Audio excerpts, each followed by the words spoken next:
Je suis une stratège 111. Bien sûr que je sais conduire de façon optimale mon véhicule corporel. C'est encore un honneur et une grâce de vous avoir ce matin. Et comme toujours, nous serons assistés par celui qu'on ne présente plus, le biothérapeute Monsieur Sadeu, pour notre quête SPO, santé physique optimale en 222 conseils ludiques. J'espère que vous êtes prêts parce que ça va envoyer.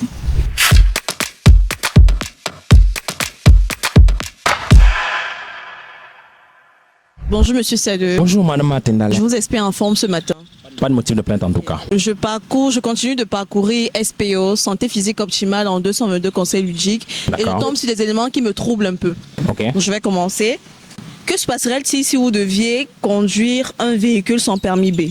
Voilà, tout le monde connaît la réponse. D'accord. Elle est évidente. Que se passerait-il si vous deviez conduire votre corps sans permis de vivre 111 ans? Ok. Mais là, je veux savoir, est-ce que nécessairement on aura besoin d'un permis pour pouvoir conduire de façon optimale notre véhicule corporel? Voilà, la question elle est bien posée. Je voulais d'abord qu'on revienne à la première interrogation, à savoir que se passerait-il si quelqu'un devrait entrer dans un véhicule sans permis B? Vraiment, la réponse saute à l'œil. Parce que si on peut revenir dessus, sur la réponse. Non seulement la personne qui conduit se met en danger, avec lui-même le conducteur est en danger, parce que sa vie est en danger. La vie de ceux qui sont en route, parce qu'ils conduisent, sont aussi en danger, et le véhicule est en danger. Ça, c'est pour celui qui n'a pas la maîtrise de la conduite optimale d'un véhicule motorisé. Revenons maintenant dans le contexte du corps humain. Le problème, c'est que, et j'aime revenir là, j'aime marteler ça pour que l'être humain comprenne réellement quelle est sa nature profonde. En réalité, si je prends par exemple Marc Tendale. Marc Tendale, c'est un corps. Mais la véritable Marc Tendale est un esprit qui habite dans un corps. Parce qu'il faut bien rappeler que Marc Tendale, c'est le corps que la famille, disons les parents de Marc Tendale, lui ont donné au cours de son incarnation actuelle. Parce que demain, peut-être quand Marc Tendale se réincarnera quelque part, dans une autre famille, on l'appellera peut-être Jennifer, je ne sais pas, peut-être Ousmane, ça va dépendre du contexte dans lequel elle va se réincarner. Donc en réalité, l'esprit de Marthe est un esprit qui est éternel. Parce que là, il n'y a pas de possibilité pour l'esprit de mourir. Mais le corps meurt. Donc le corps, c'est un habitacle. Donc c'est un véhicule qu'on utilise. Un peu comme quand vous voulez, par exemple, si je prends un contexte précis, si par exemple je veux me déplacer de Douala pour Yaoundé, j'ai besoin d'un véhicule.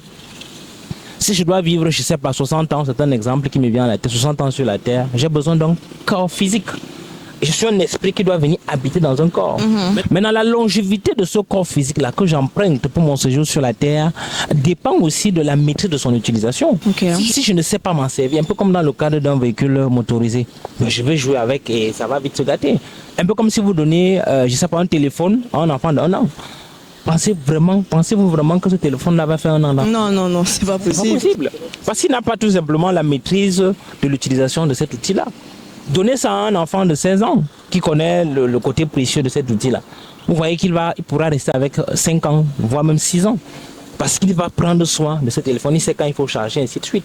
C'est exactement pareil avec le corps humain.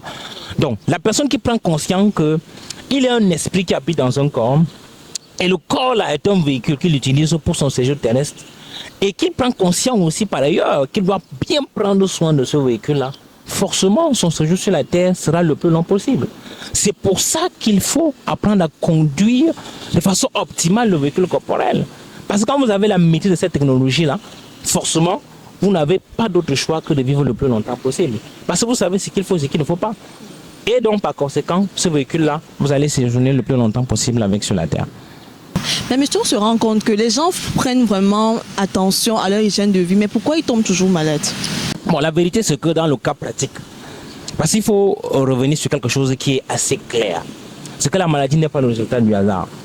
Donc, il n'est pas possible que quelqu'un soit réellement en train de prendre véritablement soin de son corps et il soit sanctionné par la médiocrité, par la maladie et toute autre chose qui gravite autour.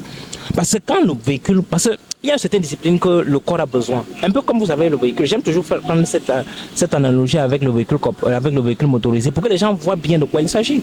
Quand vous avez acheté une voiture neuve, vous faites les révisions, vous vous assurez que voilà, la vidange, vous la faites. Il y a les gens qui font la vidange pratiquement toutes les semaines. Et vous allez constater que ces gens-là ont la durée de vie de leur véhicule est extrêmement longue. Par rapport à ceux qui attendent qu'il y ait un petit bobo, il y a peut-être un moteur qui ne... avant de réagir. Forcément, celui qui est dans Celui qui attend avant de réagir ne va pas faire en sorte que son véhicule dure le plus longtemps possible. C'est la même chose avec le corps. Donc, si un ensemble d'éléments, de règles, quand vous suivez pour ce qui est votre véhicule corporel, c'est une conséquence qui est évidente. Il n'y a pas d'autre choix que ce véhicule-là, voilà, vous donne ce que vous voulez, à savoir la santé, le bien-être et la longévité. D'accord. D'accord, merci, monsieur Sadi. Je vous en prie, madame Atendale.